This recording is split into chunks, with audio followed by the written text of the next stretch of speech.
अंश Babbar UCO bank के बारे में पूछ रहे हैं। अभी हमने आईओबी के बारे में बात की थी, उसमें भी आपने कहा था कि छोटे बैंकों से बेहतर रहेगा कि बड़े बैंकों की तरफ जाएँ। क्या उसी तरह की सलाह इनके लिए भी रहेगी? बिल्कुल। इन्होंने 1,500 शेयर लिए हुए हैं, 33.50 का इनका भाव है। नहीं तो बिल्कुल इनके लिए भी सुझाव मेरा यही रहेगा और मैं हमेशा यही कहूँगा कि जब मार्केट में एक बड़ी तेज़ी आपको लगती है कि मार्केट रुक नहीं रहा है, मार्केट चलते जा रहा है, मार्केट न्यू हाइज़ में है, तब आप इन सब स्टॉक्स में बिल्कुल थोड़े इन्वेस्टमेंट्स करके आप आपका रिटर्न शॉर्ट टर्म रिटर्न या मीडियम टर्म रिटर्न लेने की कोशिश कर सकते हैं। बट जबकि मार्केट आपको दिख रहा है कि 26,000 ये हुआ था पिछले साल, अभी ये मार्केट चल रहा है 25,000 पे, तो उसने ऑलमोस्ट 6-7 महीने तो निकाल दिए हैं, नंबर वन। नंबर टू कि हम लोग अभी भी प्रीवियस हाई के काफ़ी नीचे हैं। नंबर थ्री कि मार्केट में काफ़ी सारी अनसर्टनिटीज बनी हुई है और नंबर फोर है कि जहाँ पे अर्निंग्स का अभी भी काफ़ी बड़ा क्वेश्चन पड़ा, यानी कि क्वेश्चन अपने अपने सामने खड़ा है कि अनसर्टनिटी बनी है कि अर्निंग्स कैसे आएंगे।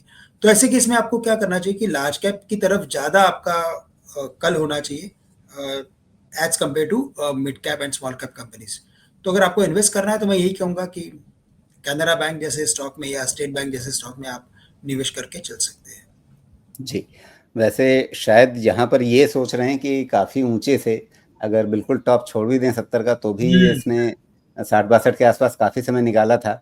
वहाँ से आधा रह गया है तो शायद इस बात को देख कर के इन्हें लालच लग रहा हो और टेक्निकली भी देखिए पिछला जो एक कंसोलिडेशन था, बिल्कुल वहीं पर ये आ गया है।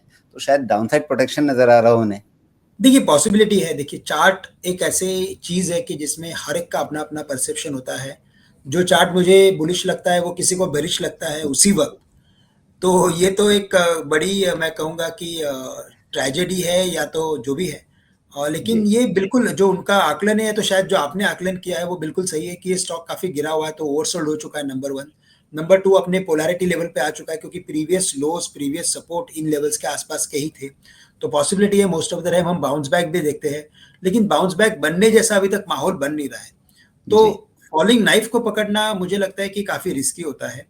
अगर स्टॉक में अगर रिवर्सल अगर एक्टिविटी आ रही है, कोई एकदम से अगर बार रिवर्सल फॉर्मेशन बन रहा है, जैसे अगर आप देखेंगे कि मैं कहूँगा कि वेरी शॉर्ट टर्म में एक स्टॉक में जी बिजनेस की मैं बात कर लेता हूँ। अगर आप उस पर्टिकुलर स्टॉक को अगर देखते हो, जील जील करके आता है, जी एंटरटेनमेंट। अगर इसके टेक्निकल पैटर्न को देखते हो तो ये स्टॉक तकरीबन मुझे लगता है 90 के करीब गया था और 90 से अभी 130 के करीब आ चुका है। तो ऐसा कोई अगर रिवर्सल पैटर्न अगर बनता है स्टॉक में जहाँ पे कोई पॉजिटिव डाइवर्जेंस आया हो, थोड़े से एवरेजेस में कन्वर्जेंस हमें दिख रहा हो, वॉल्यूम्स बढ़ते जा रहे हैं, जब वॉल्यूम्स बढ़ते हैं प्राइस में अगर एक्शन आता है तो न्यूज़ भी आती है, उसे न्यूज़ भी फॉलो करती ही है।